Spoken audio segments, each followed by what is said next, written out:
उत्तराखंड की पहाड़ी में खड़ा वो रिसोर्ट, जिस रिसोर्ट में काम करने वाली एक 19 साल की मासूम लड़की ने जब गलत काम करने से मना किया तो वह घर जिंदा वापस नहीं लौटी। दोस्तों, ये कहानी है अंकिता भंडारी की, एक साधारण घर की लड़की जिसकी मौत ने पूरे देश को सड़क पर उतरने के लिए मजबूर कर दिया। ये कोई हादसा नहीं था, ये एक सिस्टम, एक ताकत और एक सच्चाई को दबाने की पूरी कोशिश की गई थी। दोस्तों, क्या आप सोच सकते हैं कि एक मासूम सी लड़की अपने घर का पालन पोषण करने के लिए एक रिसोर्ट में काम किया करती थी, लेकिन उसके साथ उसी रिसोर्ट में काम करने वाले मैनेजर और उसी रिसोर्ट का मालिक ऐसी दरिंदगी भरी घटना को अंजाम देते हैं जिसे सुनकर पूरा देश दहल गया। अगर आप भी इस घटना को दिल थाम कर देखोगे तो आपके भी पैरों तले जमीन खिसक जाएगी और आप भी सोचने पर मजबूर हो जाओगे कि क्या कोई इंसान इतनी हैवानियत भरी घटना को अंजाम दे सकता है। तो बने रहिएगा कहानी के लास्ट तक। यह कहानी बहुत ही रोमांचक, बहुत ही भावनात्मक है, इसलिए वीडियो को बिना स्किप किए लास्ट तक जरूर देखिएगा। तो आइए बिना देरी के वीडियो को स्टार्ट करते हैं। नमस्कार दोस्तों, मेरा नाम है आदेश कुमार, आप देख रहे हैं आदेश इन्वेस्टिगेशन। दोस्तों, दरअसल यह सच्ची घटना उत्तराखंड के पौड़ी कतवा जिले की है। उसी जिले में रहने वाली एक साधारण सी लड़की जिसका नाम अंकिता भंडारी होता है। साधारण परिवार में पली बड़ी, एकदम सिंपल सी रहने वाली लड़की। जो उसके माता पिता थे वह भी बहुत साधारण टाइप के आदमी थे। दोस्तों, जो उस लड़की का परिवार था बहुत ही सुखमय और आनंदमय जीवन व्यतीत किया करते थे। दोस्तों, जो वह लड़की होती है वह एक वसंतरा रिसोर्ट में रिसेप्शन का काम किया करती थी और उसी रिसोर्ट के अंदर 3 लोग और थे। जो पहला इंसान था वह उस रिसोर्ट का मालिक था जिसका नाम पुलकित आर्य होता है, और जो उस रिसोर्ट का मैनेजर होता है उसका नाम अंकित था, और उसी रिसोर्ट का देखभाल करने के लिए एक आदमी और था जिसका नाम सौरभ होता है। यह 3 लोग उस लड़की के ऊपर न जाने कैसी गंदी नजर रखा करते थे।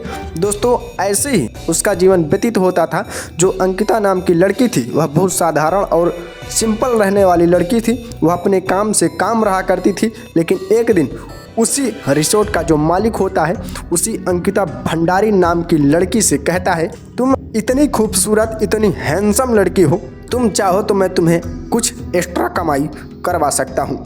जब अंकिता यह सब सुनती है तो वह सोचने लगती है कि हो सकता है मेरे मालिक ने मेरा काम देखकर खुश होकर मेरी सैलरी बढ़ाने की सोच रहा होगा। लेकिन क्या पता, अंकिता के मन में यह कभी डाउट सा भी नहीं हुआ कि उसी का मालिक इतनी हैवानियत भरी घटना को अंजाम दे देगा। फिर दोस्तों, वह जो अंकिता नाम की लड़की होती है वह खुशी खुशी अपने घर पर आती है और अपने घर वालों से बताती है कि मम्मी पापा, कि मेरे मालिक ने मेरी सैलरी बढ़ाने की बात कही है। यह सब बात सुनकर उसके माता पिता बहुत ही ज़्यादा खुश थे। फिर अगली सुबह अंकिता पूरी तैयारी के साथ फिर उसी रिसोर्ट में पहुंचती है तो उसके मालिक ने अपने ऑफिस में अकेले बुलाया। अब जो अंकिता नाम की लड़की होती है वह खुशी खुशी उसी रिसोर्ट के मालिक जिसका नाम पुलकित आर्य था उसी के ऑफिस में जब पहुंचती है तो जो पुलकित आर्य नाम का मालिक था वह अंकिता से साफ साफ शब्दों में कहता है कि देखो अंकिता, अगर तुम्हें एक्स्ट्रा कमाई करनी है तो तुम्हें कुछ न कुछ सौदा करना पड़ेगा।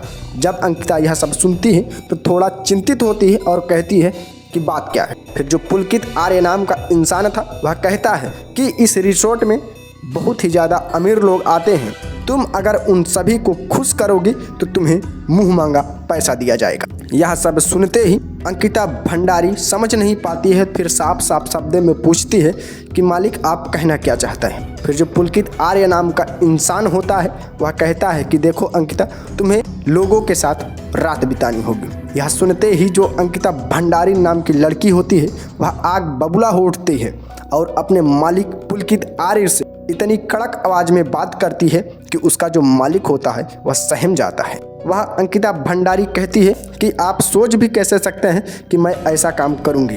फिर दोस्तों, जो उसका मैनेजर होता है और जो उसी रिसोर्ट में काम करने वाला एक और इंसान जिसका नाम सौरभ होता है, वह तीनों मिलकर इस लड़की से बहुत ही ज़्यादा रिक्वेस्ट करते हैं, लेकिन यह साधारण और सिंपल घर की रहने वाली अंकिता भंडारी यह अपने वादे से मुकरती नहीं है और उसी पर मानो लकीर खींच देती है कि ऐसा काम वह कभी भी नहीं करेगी, चाहे यह नौकरी रहे या ना रहे।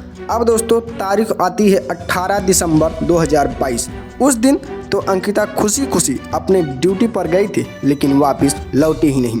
यह सब देखकर जो उसके माता पिता थे बहुत ही ज़्यादा चिंतित हो जाते हैं। वह पास पड़ोस में कॉल करके सभी से पूछते हैं कि क्या आपके घर अंकिता कहीं गई तो नहीं है। तो सभी रिलेशन वाले भी यही जवाब देते हैं कि नहीं, मेरे घर अंकिता नहीं आई है। फिर उस रिसोर्ट में कॉल किया जाता है कि रिसोर्ट के मैनेजर और मालिक से पूछा जाता है कि क्या अंकिता वहाँ पर है, तो वह लोग साफ साफ इनकार कर देते हैं। वह कहते हैं कि आज अंकिता मेरे रिसोर्ट में आई ही नहीं है। यह सब सुनकर जो उसके माता पिता थे बहुत ही ज़्यादा चिंतित हो जाते हैं। अंकिता के पास कॉल किया जाता है, लेकिन उसका फ़ोन भी बार बार स्विच ऑफ बता रहा था। 1 से 1.5 घंटे तक परेशान होने के बाद उसके माता पिता बहुत ही ज़्यादा चिंतित हो जाते हैं। घबराहट भरी आवाज़ में सभी पूछने लगते हैं कि क्या आपने कहीं मेरी बेटी अंकिता को देखा है क्या। फिर सभी का एक ही जवाब आता है कि आज मैंने अंकिता को कहीं देखा ही नहीं। फिर दोस्तों जो अंकिता के माता पिता थे पास के ही पुलिस स्टेशन में पहुंचते हैं और वहां पूरी की पूरी दास्तान उस ऑफिसर्स को सुनाते हैं। वहां पर अपनी मासूम सी बेटी अंकिता भंडारी की रिपोर्ट दर्ज करा दी जाती। फिर दोस्तों पुलिस जो होती है वह सख्त से सख्त कार्रवाई करना स्टार्ट कर देती है, पूरी तरह से छानबीन में जुड़ जाती है। तो जो पुलिस थी पहले तो सभी से पूछताछ करती है, उस मैनेजर और उस रिसोर्ट का मालिक और वही में काम करने वाला एक तीसरा इंसान जिसका नाम अंकित होता है। तीनों से पूछताछ की जाती है तो वह साफ साफ घबराहट भरी आवाज़ में कहते हैं कि हम लोग उसे आज रिसोर्ट में आते देखा ही नहीं। फिर जब पुलिस होती है वह एकदम सख्ती से छानबीन करना स्टार्ट कर देती है। पहले उस लड़की का कॉल डिटेल्स निकलवाया जाता है तो उसमें साफ साफ दिख रहा था कि लास्ट कॉल उसी रिसोर्ट में काम करने वाला मैनेजर जिसका नाम सौरभ होता है उसी से बात हुई थी। फिर पुलिस सख्त हो जाती है और आसपास के जितने भी सीसीटीवी कैमरे थे सभी की छानबीन शुरू कर दी जाती है। लेकिन एक सीसीटीवी कैमरे में उसमें साफ साफ दिख नहीं रहा था, लेकिन इतना क्लियर हो गया था कि स्कूटी चलाने वाला इंसान कोई और नहीं वही मैनेजर सौरभ था और बीच में बैठी अंकिता भंडारी जिसकी गर्दन हल्का झुकी हुई थी। इतना सब जब पुलिस को सबूत इकट्ठा होते हैं तभी सुबह 24 दिसंबर 2022 को खबर आती है कि ऋषिकेश के चिल्ला नहर में एक डेड बॉडी बरामद की गई है। जब पुलिस वहां आनन फानन में पहुंचती है तो वह साफ साफ देखती है कि यह डेड बॉडी कोई औरत या इंसान की नहीं, यह डेड बॉडी एक नौजवान लड़की की थी। जब दोस्तों वह अंकिता भंडारी के माता पिता को बुलाया जाता है, जब उसकी माता और पिता अपनी बेटी की ऐसी हालत देखते हैं तो छाती पीट पीट कर वहीं रोने और बिलखने लगते हैं। पुलिस जब यह सब देखती है तो बॉडी को सीधे पहचान होने के बाद पोस्टमार्टम के लिए भेज दी जाती है। पुलिस वाले पहले कहते हैं कि यह शायद डूबने से इसकी मौत हो गई है, लेकिन जब उस डेड बॉडी का पोस्टमार्टम किया जाता है तो उसमें साफ साफ दिखता है कि डेड बॉडी के ऊपर कई जगह मारने और पीटने के निशान थे। अब पुलिस उस सीसीटीवी फुटेज, कॉल डिटेल्स सभी को इकट्ठा करती है और पूरा का पूरा शक उसी रिसोर्ट में काम करने वाला मैनेजर जिसका नाम सौरभ होता है उसी को जब पुलिस गिरफ्तार करती है और पुलिस स्टेशन ले जा कर के पूछती है तो वह कुछ नहीं बताता है। लेकिन जब उसी रिसोर्ट का मालिक पुलकित आर्य और उसी में काम करने वाला अंकित जब तीन के तीनों दरिंदों को पुलिस हिरासत में लेती है और पूछताछ करती है तो वह पहले तो कुछ नहीं बताते हैं, लेकिन जब सख्ती से पूछताछ किया जाता है तो वह सारा सच उगल देते हैं। लेकिन तब उन तीनों दरिंदों ने कुछ ऐसा बताया जिसे सुनकर सभी के रोंगटे खड़े हो गए।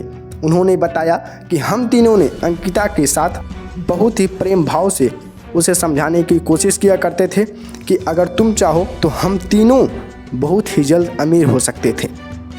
लेकिन वह अंकिता नाम की लड़की अपने वादे से मुकर ही नहीं रही थी। वह कह रही थी कि मैं मर जाऊंगी लेकिन ऐसा काम कभी नहीं करूँ। फिर हम तीनों ने उसे पहले सिर के पीछे वार किया जिसकी वजह से वह बेहोश हो गई और फिर हम दोनों ने उसे स्कूटी के बीच में बैठाया और ले जाकर के चिल्ला नहर पर धक्का दे दिया। हम तीनों को लगा था कि यह केस किसी को पता ही नहीं चलेगा, लेकिन हमको क्या पता था एक कॉल रिकॉर्डिंग और कैमरे में हमारी हरकत कैद हो जाएगी। दोस्तों अब जो पुलिस होती है इन तीनों दरिंदों को कोर्ट में पेश करती है और वहाँ से इन्हें जेल की सज़ा सुना दी जाती है। अब दोस्तों सवाल यह उठता है कि क्या वही लड़की अगर एक अमीर घराने की होती तो क्या इनकी हिम्मत, इनकी औकात होती कि उसके साथ ऐसी हरकत कर लेते। दोस्तों जब यह खबर पूरे सोशल मीडिया, पूरे प्लेटफॉर्म पर वायरल होती है तो सभी इसका विरोध प्रदर्शन करने के लिए सड़क पर उतरते हैं, कैंडल मोर्चा निकालते हैं, पूरा रोड जाम कर देते हैं, जिसकी वजह से जो प्रशासन थी वह पूरी तरह से हिल जाती है। यह विरोध तब तक नहीं थमा जब तक उस रिसोर्ट को प्रशासन द्वारा गिरा नहीं दिया गया। लास्ट में प्रशासन ने हार मानकर उस रिसोर्ट को ढहा दिया, मतलब पूरी तरह से उसे गिरा दिया। फिर जो इसके माता पिता थे थोड़ा नर्म भाव में सभी को शांत कराते हैं। अब जो प्रदर्शन होता है दोस्तों वह धीरे धीरे शांत हो जाता है। अब आप बताइए क्या वह लड़की के साथ यह सही की या गलत की? आप अपनी राय कमेंट में ज़रूर बताइएगा। दोस्तों यही थी आज की सच्ची घटना। एक साधारण सी लड़की के साथ ऐसी दरिंदगी भरी घटना को अंजाम दे दिए जिससे पूरा देश, पूरा उत्तराखंड दहल गया था। अगर आपको यह वीडियो पसंद आई है तो वीडियो को लाइक करके चैनल को सब्सक्राइब कर लीजिएगा और बेल आइकन पर ऑल प्रेस कर दीजिएगा ताकि मेरी आने वाली वीडियो की नोटिफिकेशन आप तक सबसे पहले पहुंचे। और आप किस जिला से मेरी वीडियो देख रहे हैं कमेंट करके ज़रूर बताना ताकि हमें भी पता चल सके कि इस अपने छोटे से भाई को, अपने छोटे से बेटे को लोग वहाँ से सपोर्ट कर रहे हैं। तो मिलते हैं फिर से नए crime investigation, crime documentary video के साथ। तब तक के लिए जय हिंद, वंदे मातरम।